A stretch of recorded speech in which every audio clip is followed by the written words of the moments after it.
اللہ کے نزدیک انسان کا اصل خلق وہ عمل ہے جو کمزور لوگوں کے ساتھ کرتا ہے۔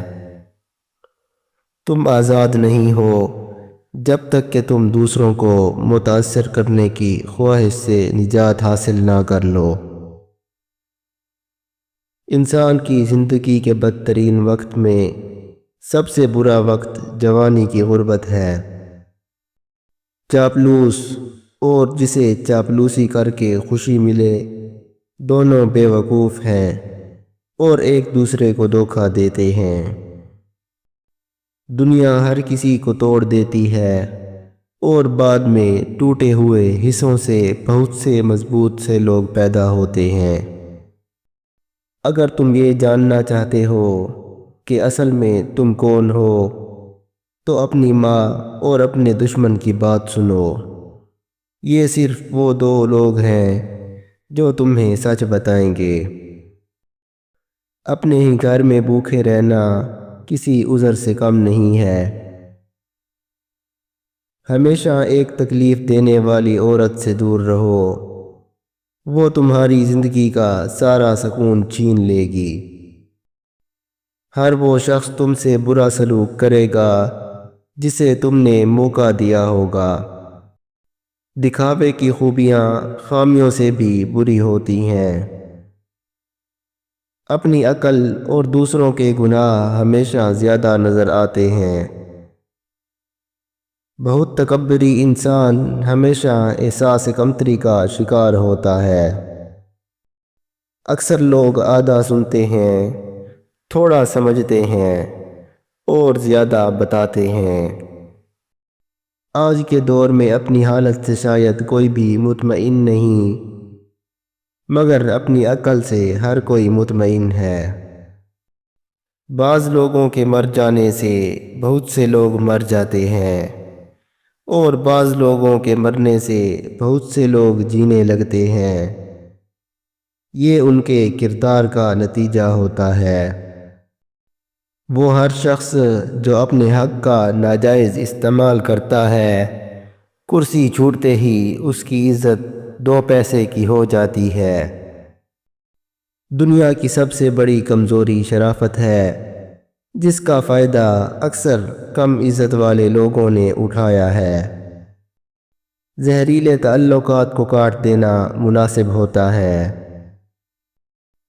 اپنے الفاظ کے غلام بننے سے بہتر ہے کہ اپنی خاموشی کے حکمران بن جاؤ۔ جو عقل مند جہالت سے لڑے وہ عزت کی توقع نہ رکھے۔ خاموشی اکثر مناسب سوالوں کا بہترین جواب ہوتی ہے اور مسکراہٹ تمام حالات کا بہترین رد عمل ہے۔ تعلقات کی ابتدا میں ایسے عمل اور ان کے ہر ناپسندیدہ نتیجے کا شریفانہ جواب دینا چاہیے۔ غلطی کرنے والے شخص کے لیے بھی اللہ کا سیدھا راستہ محبت ہے۔ اللہ جب رزق مقرر کرتا ہے تو سب سے پہلے دل کی دنیا بدل دیتا ہے۔ لوگ سمجھتے ہیں کہ یہ مشکل ہے، مگر دراصل یہی قبولیت کی ابتدا ہوتی ہے۔ جب رزق کے دروازے کھلنے والے ہوتے ہیں تو انسان کو 3 نشانیوں سے آزمایا جاتا ہے۔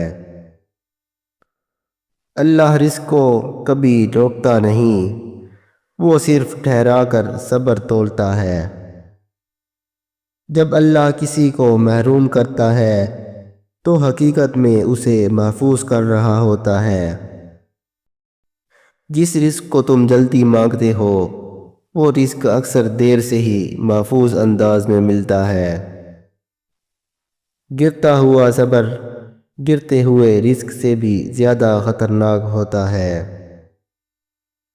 جب کچھ مانگا نہ جائے پھر بھی مل جائے تو سمجھ لو وہ اصل رزق تھا، اور جو چیز مانگتے رہو مگر نہ ملے تو یقین رکھو وہ تمہیں نقصان سے محفوظ رکھنے کے لیے روک لی گئی تھی۔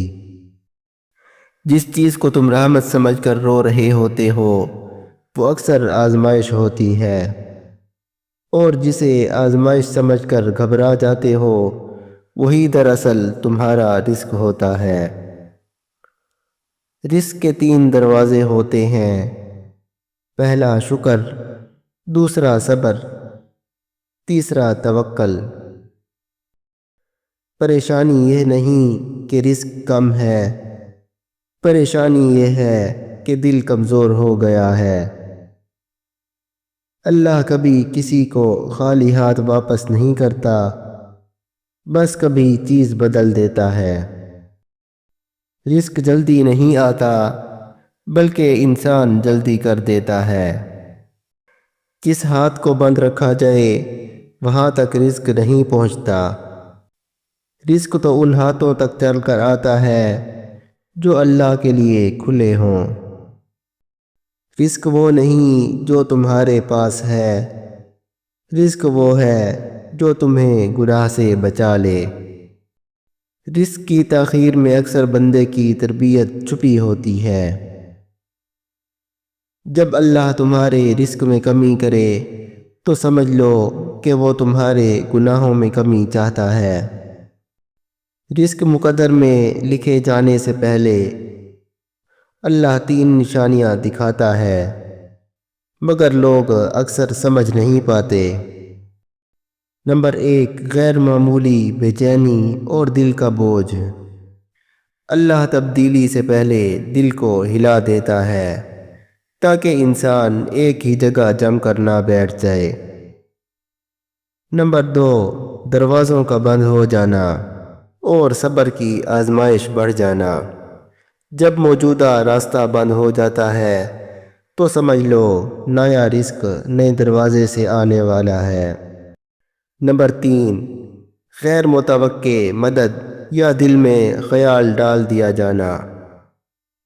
اللہ دل میں وہ راستہ پیدا کر دیتا ہے جہاں سے رزق آنا ہوتا ہے، مگر انسان اسے اتفاق سمجھ کر نظر انداز کر دیتا ہے۔ جس چیز کا دروازہ اللہ بند کر دے اس پر بیٹھ کر رونا بے وقوفی ہے۔ تقدیر کا رزق کبھی راستہ نہیں بھولتا، بس انسان کا یقین اکثر راستہ بدل دیتا ہے۔ رزق کم ہونے سے انسان نہیں مرتا، یقین کم ہونے سے روح مر جاتی ہے۔ حکمت ہر چیز کو جان لینے سے نہیں آتی بلکہ یہ سمجھنے سے آتی ہے کہ ابھی کتنا سیکھنا باقی ہے۔ اگر تم اس چیز کی شکایت اور مانگنا چھوڑ دو جو تمہیں کبھی نہیں ملنے والی تو تمہاری زندگی اچھی اور پرسکون ہو جائے گی۔